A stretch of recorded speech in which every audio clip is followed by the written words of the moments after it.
Chapter 23, Yearning for the Sea. Aveny didn't go out at night. At first. She clung to the safe confines of her bed, limiting her adventures to the daylight hours. This concession appeased her guilt.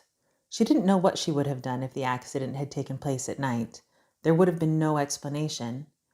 The fact this lack of explanation, and not her own survival, factored first into her reasoning was profound in and of itself. But it wasn't easy. She missed the moon's soft rays gently stroking the waving sound. She longed to feel its silvery light coating her flesh, enlivening her soul. Plunging into the velvety black water beneath its ethereal glow was unlike anything Aveny had ever experienced before. She missed it. And she missed the silence. It was the loudest silence she had ever known, and the most tranquil. The subaquatic space resonated with the strange sounds of its nocturnal residents, all united in a strange, pacifying hum that wasn't present during the day. The moon muffled and quelled her inner cacophony.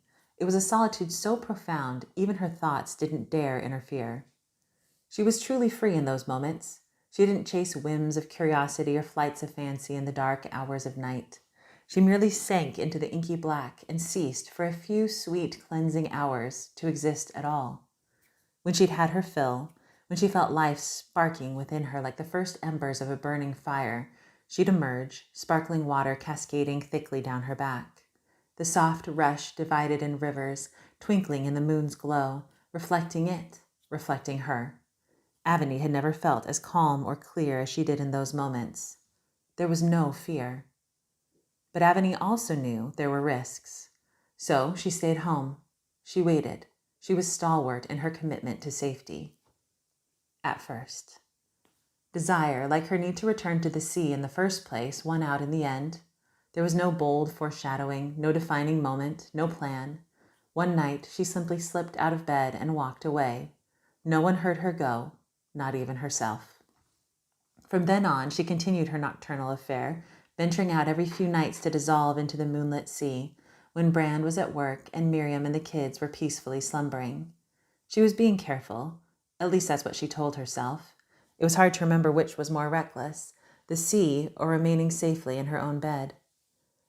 No one knew why, but it was impossible to deny the change. Aveny's flaring temper, so unbearable over the months of her long confinement, cooled overnight. Her home became harmonious. The transition was so profound that one night at dinner, Brand asked Miriam when she'd be returning home.